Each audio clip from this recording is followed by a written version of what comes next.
Parsons, junto com o Ron Hubbard, foram pro deserto na mesma época que os caras, que o Oppenheimer estava fazendo os testes da bomba atômica lá no laboratório de Los Alamos. Sim. No mesmo local onde eles estavam fazendo esses testes, eles fizeram o rito de Babylon, que era um rito de magia sexual para tentar criar esse filho divino e trazer o espírito da Babilônia de volta para nossa dimensão para iniciar a nova ordem mundial, que é a Era de Horus, né?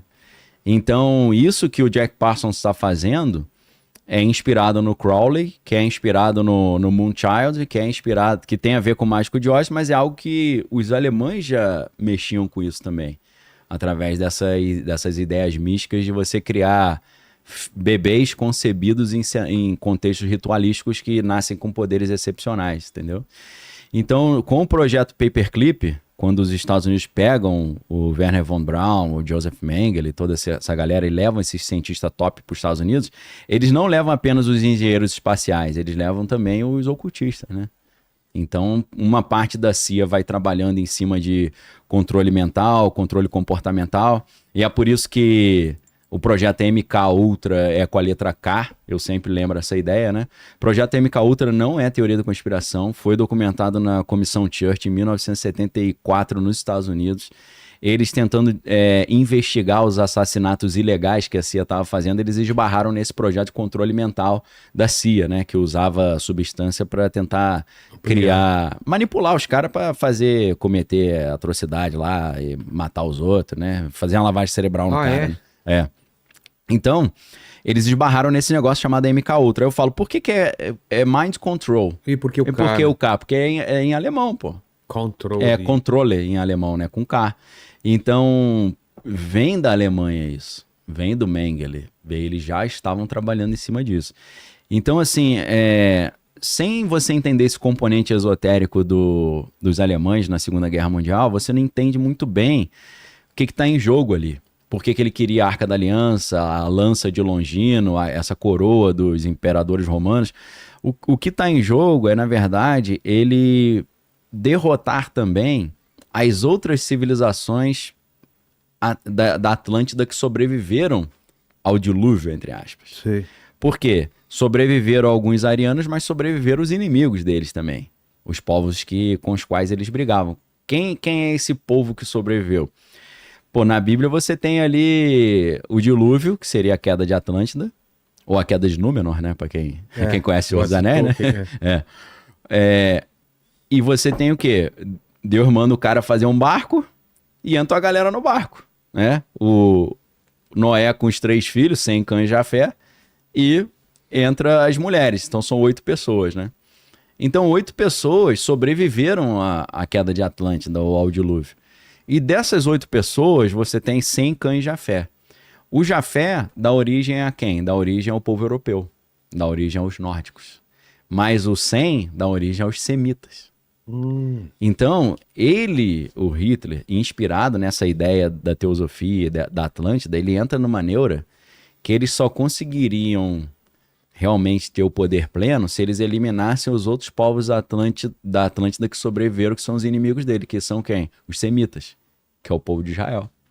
Então ele entrou nesse negócio que se ele eliminasse os caras, ele ia estar liberado para dominar total. A inspiração dele para fazer todas aquelas atrocidades que ele fez tem esse componente também, né? Mas é muito pouco falado. No livro As Relíquias Sagradas de Hitler, você vai ver isso claramente.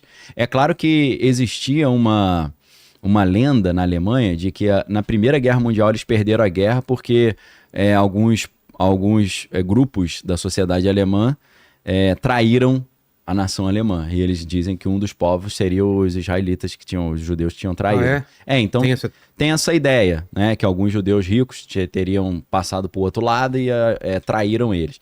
Então tem esse componente de que a gente precisa enfraquecer esse pessoal, que eles nos quebraram na Primeira Guerra. Mas tem esse componente místico também, que é muito forte, muito poderoso, sem o qual você não entende plenamente o que ele estava fazendo ali, né? E isso, nos Estados Unidos, tem relação com o projeto MK Ultra, vai ter relação com esses projetos do Exército Americano de soldados paranormais, e vai ter relação com essa fabricação dos supostos super soldados, né? E aí aí já é um pouco mais difícil de você mostrar documentos disso, mas você tem testemunhos. Prova testemunhar é aceita na justiça, né? Então, vamos levar em consideração. Não vou dizer que é verdade, mas não é de todo absurdo. Pode ser que o cara tem problema psiquiátrico e ele tem transtorno psicótico e inventou isso, né? Tá delirando. Mas a gente tem, por exemplo, a história de um cara que eu não sei o nome real dele. O codinome dele é Robert Duncan O'Finnan. Esse cara diz que ele foi cobaia de um projeto de super soldados. Inclusive, ele processou o estúdio do Identidade Bourne, dizendo que é plágio da história pessoal dele.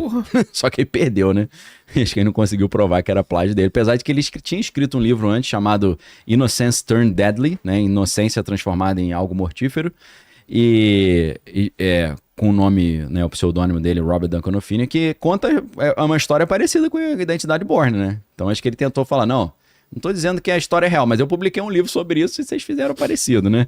Tem uma senhora aí que diz que Matrix foi copiado dela também. Também? Não sei se você já viu esse vídeo. Uma senhorinha meio idosa. E ela mostra o livrinho que ela escreveu e falou, não, eles copiaram meu livro. Então esse cara diz isso. E qual que é a história dele? A história desse cara é o seguinte, ele sempre teve uns pesadelos estranhos, negócio de guerra, ele dando tiro, bomba e tal, mas ele nunca participou da guerra do Vietnã, nem nada. Sonhos reais, assim. Pesadelos reais, assim. Então ele tinha esse tormento, ele era um cara meio problemático por causa disso, né? Que ele tinha uns transtornozinhos. Só que aí o que acontece? Ele chega a um ponto que quando ele tinha mais ou menos uns 30 anos, eu acho que isso é, sei lá, meados dos anos 80, ele começou a ter, ficar, como os americanos chamam de daydreaming também, começava a ter essas paradas acordado, não só sonhando. Aí ele falou, pô, tô ficando louco, né, pô? Aí fez tratamento psiquiátrico e tal, ninguém conseguia descobrir o que era. E aí ele disse que de repente ele tava dirigindo, ele era do Kentucky, se eu não tô enganado, interior dos Estados Unidos, um cara assim do interiorano mesmo, mas um cara que praticava artes marciais, fortão, né, musculoso e tal. E ele falou que uma carreta jogou ele para fora da estrada, o carro capotou. E aí, o que aconteceu? Levaram ele pro hospital, ele quebrou algumas vértebras. Ele mostra ressonância com as vértebras tudo quebrado até hoje, mas ele, tipo o Doutor Estranho, ele anda, fala, faz tudo mesmo. Sim. Com tudo quebrado, né?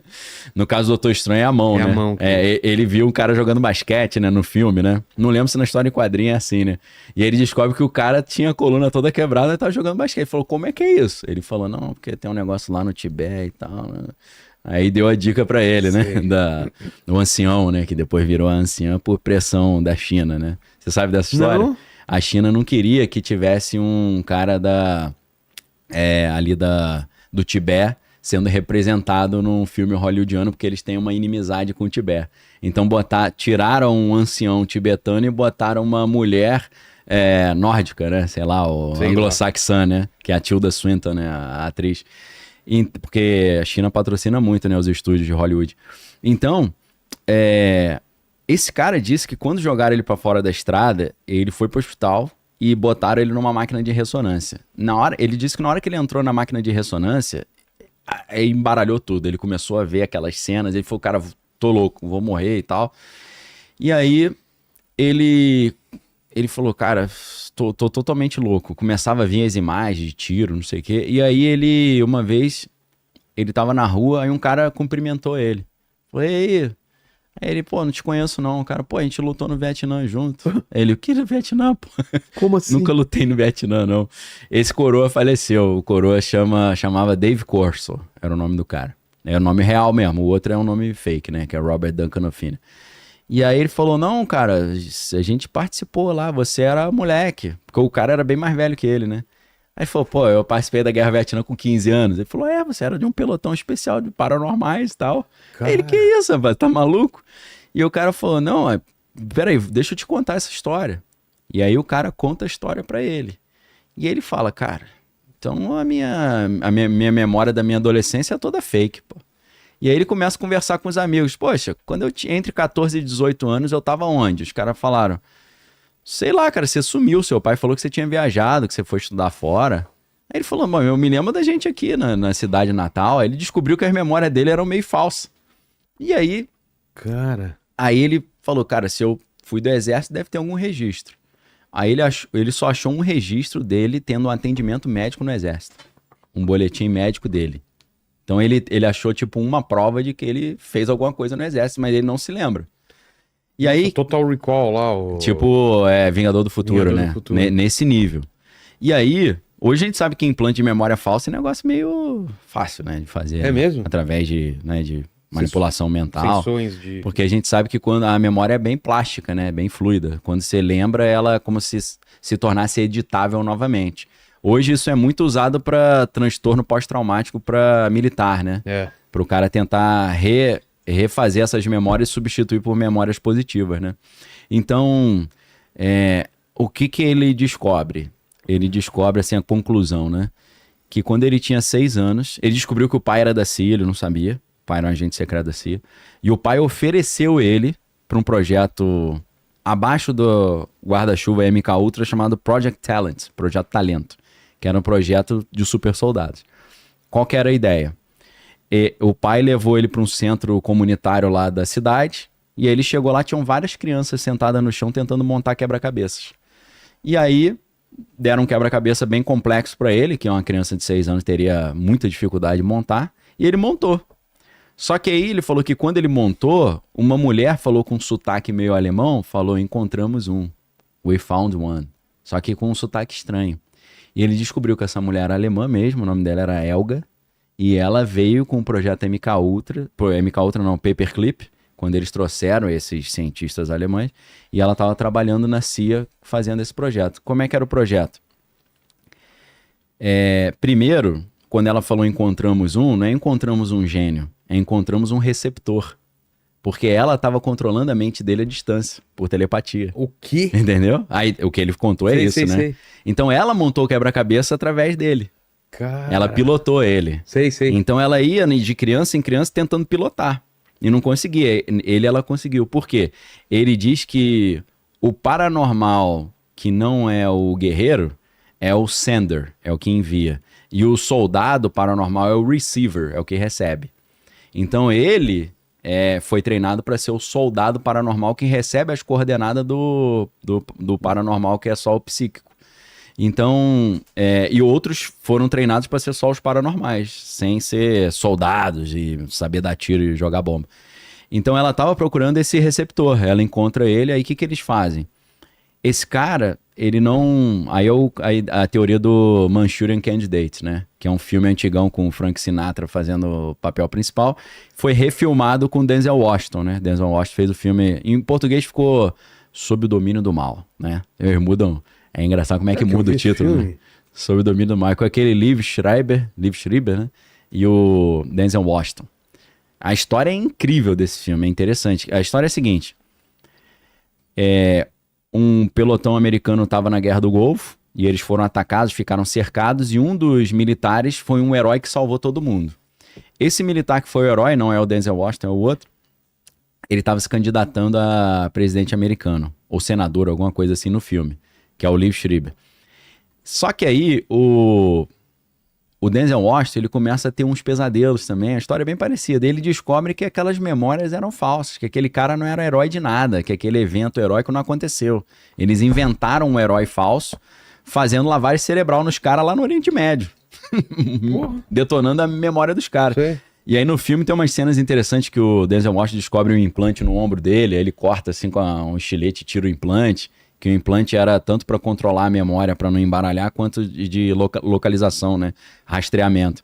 E aí tem uma cena interessante pra caramba que bate com esses relatos malucos desses caras, que esse que era o herói que estava sendo colocado para ser o presidente americano, ele tá num quarto de hotel, aí de repente toca o telefone, ele atende o telefone, o que falam no telefone é o gatilho pra ele passar pra outra personalidade, ou ficar hipnotizado. Tipo o Soldado Invernal. Tipo Soldado Invernal, né? Aquele livrinho vermelho com os códigos, né? Aí ele fica assim, aí ele vai em direção ao armário, ele abre o armário, dentro do armário tem uma porta secreta, ele abre uma porta, tem um laboratório dentro do... escondido no hotel, com os caras totalmente de preto, assim, com armas, né? Sim. Mas uma roupa totalmente preta, sem nenhuma marcação, que os eu já ouvi... Olha lá.